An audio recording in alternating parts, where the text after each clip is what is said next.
Chapter 10 સરકારના અંગો. વિદ્યાર્થી મિત્રો, શરીરના જુદા જુદા અંગો જુદા જુદા કાર્યો કરે છે. પોતાનું કાર્ય કરવા છતાં તેમની વચ્ચે ઐક્ય અને સંકલન હોય તો જ શરીર કાર્યક્ષમ અને તંદુરસ્ત રહી શકે છે. મિત્રો, બસ તે જ રીતે સરકારના પણ 3 અંગો છે. 1. ધારાસભા, 2. કારોબારી, 3.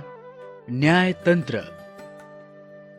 સરકારના આ 3 અંગો વચ્ચે સહકાર અને સંકલન હોય તો જ સરકાર કાર્યક્ષમ અને અસરકારક રીતે કામ કરી શકે.